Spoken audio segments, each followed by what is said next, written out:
Halo guys, ketemu lagi di channel gue. Kali ini gue akan bahas soal seberapa penting sih kalian harus ganti air di tank cana kalian. Nah, sebelum kita mulai, jangan lupa siapin dulu kopinya ya. Siapin kopi dan udut. Jadi biar makin ajib buat dengerin. Oke. Nah. Oke ya, copot dulu kopinya.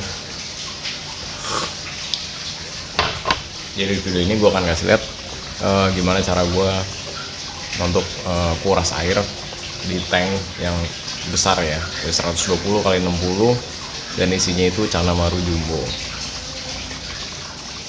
Nah, jadi buat kalian para pejuang progres, Maru dengerin, jangan di skip videonya, dan simak baik-baik. Nah, sebelumnya jangan lupa follow, subscribe, like, komen, dan share ya guys. Jadi makin banyak orang yang tahu soal treatment cana. Oke, kita mulai yang pertama. Ciri-ciri yang menandakan kenapa kalian harus ganti air ikan cana kalian. Nah, memang sih ikan cana ini bisa dibilang ikannya kuat dan badak. Mereka nggak perlu air yang mungkin terlalu spesial ya, kayak saudara-saudaranya arwana, koi, dan koki. Memang mereka kuat dan mereka juga nggak perlu yang namanya filter ataupun aerator ya sebagai suplai oksigen, karena mereka ngambilnya itu di permukaan gitu ya guys. Nah, kalian tahu nggak sih tanda-tanda kenapa ikan kalian harus ganti air itu? Tanda-tandanya nih, pertama nih, ikannya mulai gesek badan. Oke, satu. Terus yang kedua, ikannya itu mulai nguncup dia, seperti kalian tahu lah, pasti pernah ngalamin juga, ikannya diem aja di pojokan, diem, warnanya pudar atau bahkan menghitam.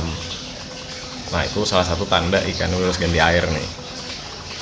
Jadi selain dari dia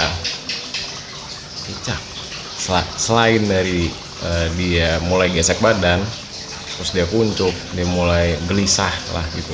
Jadi nggak aktif lah, nggak mau makan bahkan, atau perparah itu ikannya mulai timbul jamur. Itu tanda kalian harus ganti air guys. Ganti air itu simpel, kalian bisa angkat ikannya, kuras habis akuariumnya, atau dengan ikan dalam dengan cara posisi in dan out, jadi sambil ngisi sambil kuras.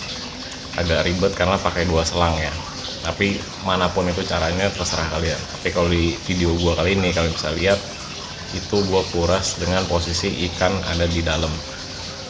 Gue akan kasih lihat semua karena mungkin akan terjadi pelanggaran ya. Jadi akan ada bagian yang gue skip untuk kasih lihat aja sebagai gambaran nih, nguras tuh bisa kayak gini caranya, dan nggak masalah untuk ikannya selama itu ada airnya di dalam situ guys. Jadi tenang aja, ikannya juga nggak akan mabok ataupun mati ya, tidak membahayakan ikannya karena mereka memang kuat.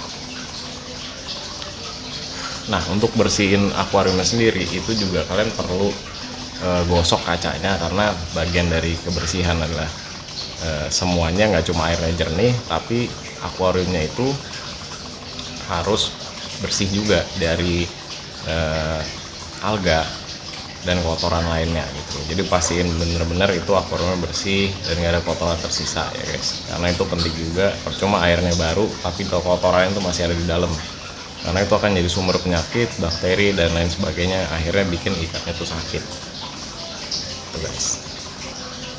Nah, untuk isi air sendiri kalian bisa pakai air galon isi ulang, atau kalian memang seniat itu atau memang punya dananya, kalian bisa pakai aqua ya, atau air mineral baru, atau bisa juga pakai air sumur atau air endapan yang sudah kalian siapkan sebelumnya. Manapun itu terserah kalian, selama pH airnya itu cocok. Nah, pH air itu apa? pH air itu tingkat keasaman yang cocok gitu loh buat air. Jadi oke, karena bahasnya lagi nguras, kita bahas soal parameter dari air. Parameter itu kondisi ya gitu. Jadi buat memudahkan kalian, nah kondisi air Cana Maru itu sebenarnya di alamnya bagaimana sih? Di alamnya itu kisarannya adalah suhunya mereka itu antara 22 sampai 28 derajat Celcius dengan pH. Kalian mungkin sering dengar pH itu apa sih, nggak ngerti. Itu bukan power head, bukan filter, tapi lebih ke tingkat keasaman di airnya. Nah, tingkat pH yang cocok untuk Kanamaru itu sendiri adalah kisarannya nih dari 6 sampai 7,5. Di bawah itu jangan, lebih tinggi dari itu juga nggak bagus. Jadi kalian harus perhatiin kondisi airnya, karena ini berhubungan dengan progresan ikan kalian nih. Kalau ikan kalian kepengen untuk perform dengan baik, kalian harus perhatiin juga kondisi airnya, karena itu salah satu faktor utamanya. Air adalah tempat tinggalnya dia, tempat dia makan, tempat dia beranak, semua di situ. Nah, kalau airnya jelek, airnya nggak bagus, jangankan ikannya perform atau jadi bagus, bergerak pun dia akan malas ya guys ya. Nguras pas udah kotor itu gampang diucap, tapi kadang malas buat dilakuin. Nah, ini buat cara gampang ya untuk kalian yang memang mungkin nggak ada waktu atau kayaknya ribet untuk nguras. Kalian bisa membantu menjaga kebersihan airnya itu dengan filter ya. Filter pH itu disesuaikan dengan ukuran tank. Terus kalian bisa pakai filter tabung ataupun filter gantung. Filter gantung bisa pakai banyak lah ya, kalian bisa cari di online, itu banyak banget pilihannya, nggak usah pusing. Dan kalian juga itu berhubungan dengan jaga kebersihannya itu juga dari jumlah pakan yang kalian kasih itu juga pengaruh. Semakin banyak kalian kasih makannya, itu akan semakin cepat airnya untuk kotor dari amoniak, kotoran ikannya, dan juga dari sisa-sisa makanan. Oke guys, sebagai info, ini tank gue yang kalian lihat di belakang ini yang diganti ya. Ya habis diganti ini tanknya semi outdoor, jadi di atasnya ini matahari itu bisa masuk langsung kalau pagi sampai siang lah, siang sekitar jam 12. Jadi untuk ngurasnya tergantung dari seberapa terangnya matahari gitu. Jadi mungkin paling cepat bisa 2 hari, paling lama bisa seminggu, tergantung kondisi cuaca saat itu. Nah, ini makanya gue bantu dengan filter tabung. Nah, pH-nya agak gede yang gue pakai, itu pakai yang 2000 karena memang ukurannya tanknya itu 120, lebarnya 60 cm, tingginya 35, dan airnya juga cukup tinggi yang gue pakai. Jadi membantu sekali untuk menyerap kotoran yang ada di dalam tanknya. Dan itu juga gue bantu di atasnya pakai tanaman mata lele. Mungkin kalian bisa tahu mata lele, mungkin kalian tahu mata lele. Nah, itu bisa didapetin ya kalau kalian memang dekat di sungai atau setu, kalian bisa cari di situ, atau kalian bisa beli di toko ikan hias terdekat dari rumah kalian guys.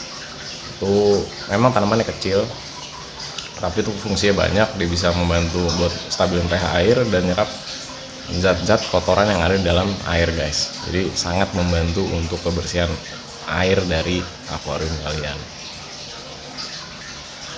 Dan kalau misalnya kalau air di tank yang kalian isi itu airnya keruh, kalian bisa membantu dengan membeli produk yang untuk menjernihkan air. Nah, itu kalian bisa cari di online. Mungkin kalau yang penasaran pengen tahu bisa DM gue aja, untuk nanti gue kasih tahu lah produknya itu apa namanya. Dan itu nggak terlalu mahal sih, murah. Memang perlu waktu sekitar ya mungkin habis isi air itu nggak langsung jernih ya, tapi dia perlu waktu untuk memproses airnya. Balik lagi, kalian bisa pakai pH, kalian bisa pakai banyak cara untuk tetap menjaga kebersihan airnya. Nah, ini ikan gue salah satunya gue kasih lihat dari proses kurasnya, dari ikannya airnya hijau banget, berlumut dan kotor, bahkan udah mulai kayak bau amis ya karena bau makanan yang gue kasih, sampai airnya jernih dan ikannya tetap perform gitu guys. Nah, thank you buat yang udah nonton. Buat konten selanjutnya kalian pengennya apa, kalian bisa komen-komen di kolom komentar di bawah. Jangan lupa subscribe, like, dan share ya guys ya. Thank you guys yang udah nonton, sampai ketemu di konten selanjutnya. Thank you.